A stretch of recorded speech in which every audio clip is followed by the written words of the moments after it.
this is the hard bit, right? Waiting for the slides to start.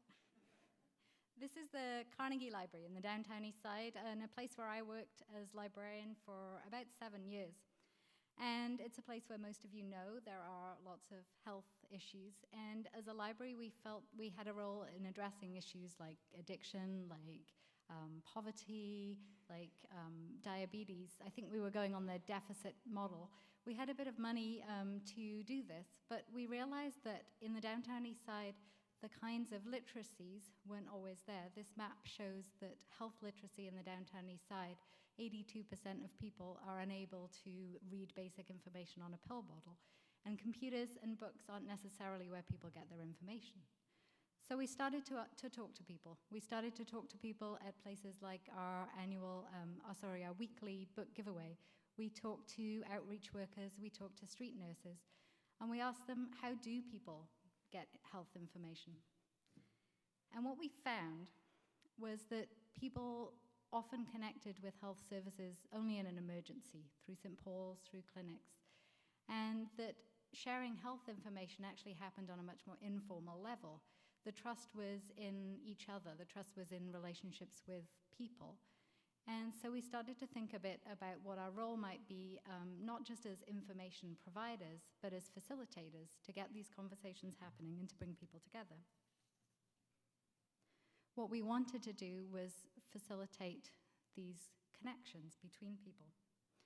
So a group of organizations and individuals started thinking about what this facilitation might look like.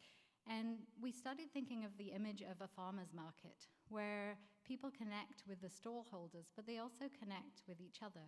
And there's this fun, vibrant, active environment that we really wanted to recreate. We wanted to figure out a place to do this. We looked at the idea of having it in Oppenheimer Park, a green space in the downtown east side.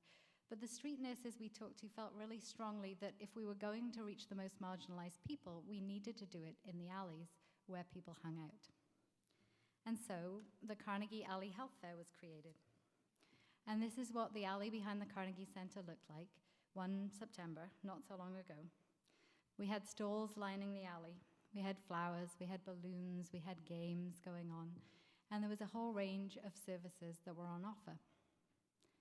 We really tried to get away from the idea of people delivering information in a printed format, and we wanted to directly provide services. So as well as HIV testing, we had opportunities for people to measure their blood pressure.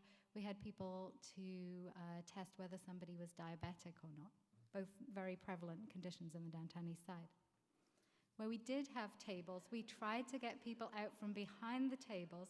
This is AIDS Vancouver with Woody, the penis, where you could practice your condom rolling skills. So we tried to define health as broadly as possible. We included wellness and the kinds of services that are too expensive for many downtown east side residents. So this is Utopia massage students giving chair massages on Hastings Street. We also had Vancouver Community College students doing haircuts, and we had Beauty Night doing face painting and temporary tattoos. We wanted to expose people to services they might not be aware of. This is Radha Yoga. We also had things like acupuncture and healing touch massage, the kinds of things that I know I hadn't experienced before the health fair, and I'm sure that many of the downtown east side residents hadn't either. We also found that physical activity was a really important component in an area where physical activity is generally pretty low and there aren't a lot of open spaces. So this is Red Fox, where they demonstrated juggling and hula hooping, and the alley was filled with a bunch of people hula hooping, and it was all to demonstrate how much fun physical fitness could be.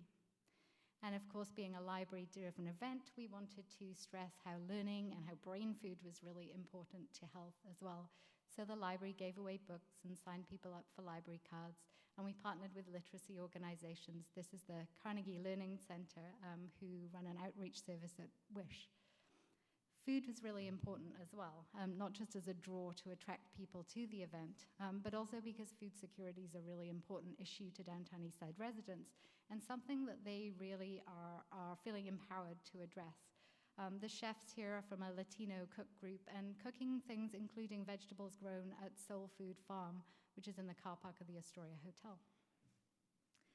Advocacy groups are a really important part of the event too, critical not just to inform people about issues like housing and poverty and harm reduction, but to enable capacity building among those individuals to actually take action to address those problems.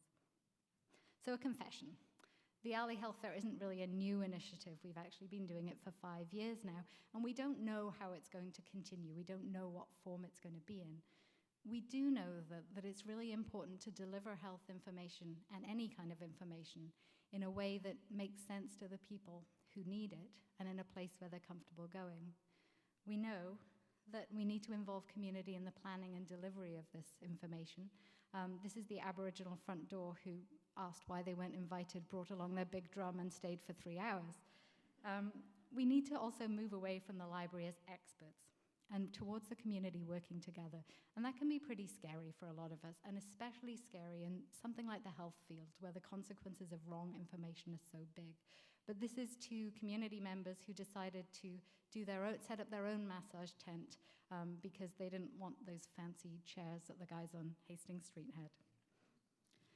Leaving behind our physical space and letting go of our control over a library service can be risky and uncomfortable, but it can be fun and it can be beautiful. And yes, that is Gregor Robertson peddling a smoothie machine.